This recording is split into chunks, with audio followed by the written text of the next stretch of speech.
Hi folks, it's Chris in Arena Studio, hashtag Arena Studio Crew. If you're new to guitar playing and you're looking for some easy strumming patterns, then this is the video for you.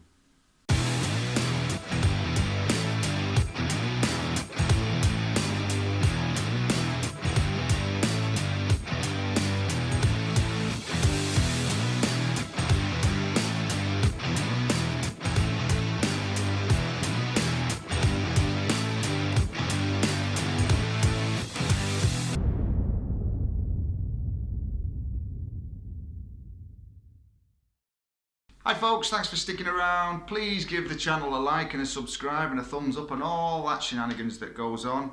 A couple of easy, well actually there's 5 easy strumming patterns for all you beginners out there. We all struggle at first with a few chords and patterns of things that we can integrate together. So what I've done today is I've put together 4 chords: G, E minor, C and D, the old favourites that we all like. G, E minor, C major and a D major, and we're just going to apply 4, possibly 5, seeing how we go, very simple beginner strumming patterns for you.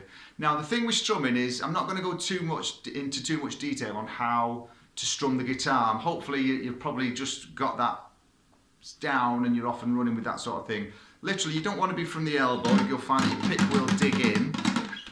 You just want to be nice and relaxed and floppy wristed, really, you know, for like you're flicking away. The old thermometer thing when you were a kid, if you're of a certain age, you remember this, that when you went to doctors they used to shove the thermometer under the tongue and have a look at it and do all this type of stuff with it. Rude. So I know what you were thinking then. So the idea is to keep this wrist nice and relaxed. Then you find that the pick will sort of do this type of movement and it won't dig in the strings and cause this issue of snagging on the strings. So I'm not going to dwell on that, like I say. I'm just going to crack on and we'll get through these strumming patterns as quick as we can because I've got loads of things to do today. So I'm trying to cram an extra video in for you this week, which is lovely of me. Okay, so the first one is as easy as it gets. 4 strums literally on each bar, on each chord. So it's just going to be like this: 1, 2, 3, 4. 1, 2, 3, 4. 1, 2, 3, 4. 1, 2, 3, 4. So that's something that you can practice just to tighten those chord changes up as well, making sure that you don't pause and you just keep that constant timing going. Okay? So that's your first one, and I'll give you a little tip at the end of this video on how to learn strumming patterns twice as quick, okay?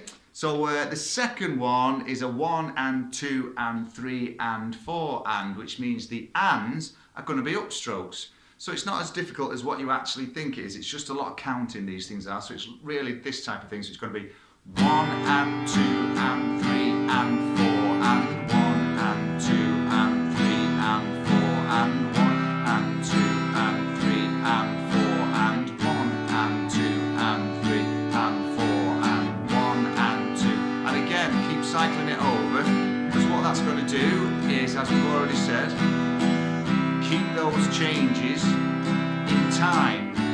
We don't want to be stopping as we're going with this. We don't want this. So we don't want to be doing this type of thing.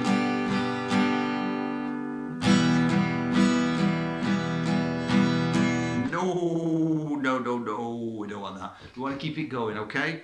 So just try, if you have to run it to a metronome and keep that rhythm constant, then do that, because it's going to force this left hand to keep up with the right, which is what we're after, okay? So that's your second one. So if I was to quicken that up, it would be a...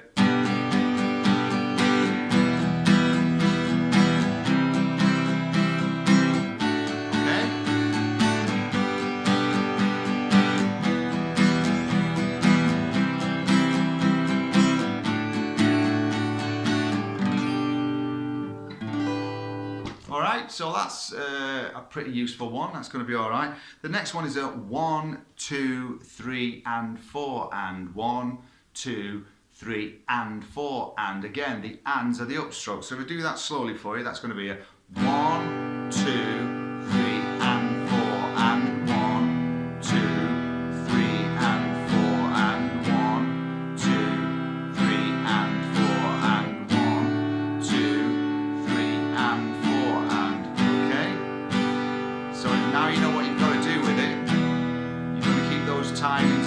nicely.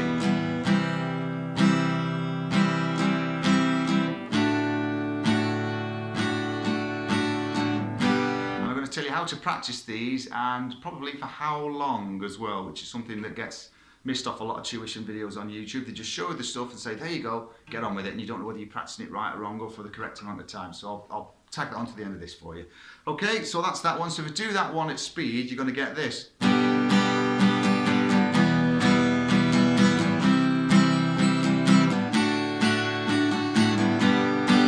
Pretty cool.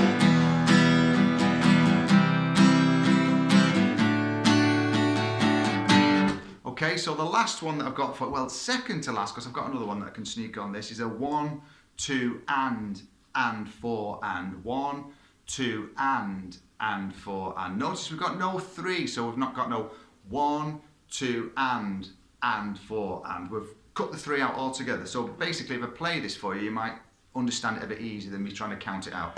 So it's going to be a 1, 2, and 4, and. Because all the numbers are downstrokes and all the ands are upstrokes. So again with this, it's a 1, 2, and 4, and 1, 2, and 4, and. So I'll show you with the 4 chords slowly first. So 1, 2, and 4, and 1, 2, and 4, and 1, 2, and 4, and 1, 2, and 4, and 1.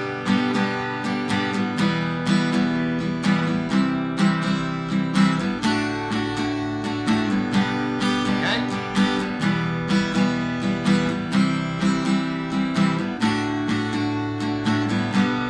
So I bet you've seen all these a million times or heard them on songs and records, tracks and all that malarkey. And the bonus one that I'm going to throw in is because all those are 1, 2, 3, 4, 1, 2, 3, 4, 4 beats in the bar patterns really. Well, what happens if you've got 3 beats in the bar? Well, we're just going to give you a little waltz on this one, which is a little added bonus on there, which is just going to be where you pick the root note of the chord and then 2 downstrokes. 1, 2, 3, 1, 2, 3. Okay? So that's that, and then with the rhythms, obviously when we go to the C chord, we're going to try and get that 3rd fret of the 5th string, which is the root note of the C, and then when we come to the D, we're going to play the open D string. Probably get them wrong, but we'll have a go, so it should sound something like this. Okay, sorry, here we go. Going. So it should sound something like this.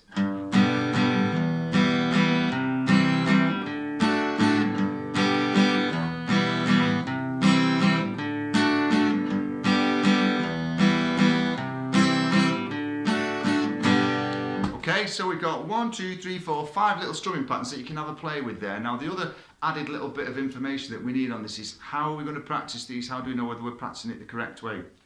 Dead easy.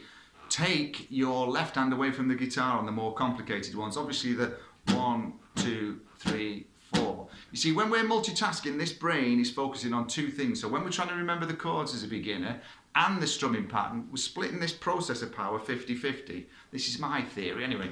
And I find that takes twice as long to learn it, whereas if we isolate the strumming hand and just do the 1 and 2 and 3 and 4 and 1 and 2 and 3 and 4 and, or a 1, 2, 3 and 4 and 1, 2, 3 and 4 and. All we're doing is focusing on that strumming hand. And then the last one, 1, 2 and 4 and.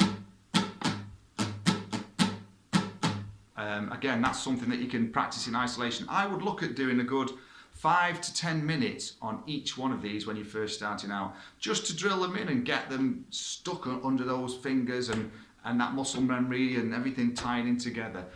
So there's 5 great little patterns for you there to have a little go at. Please remember to subscribe. If you don't have any problems with any of these, just send me a comment and I'll see whether I can get back to you ASAP. But please subscribe to the channel and do all the stuff that you're supposed to do for me. It's great, love it, and I'll see you soon with another lesson in the not too distant future from Arena Studio Land. Okay, take it easy, bye.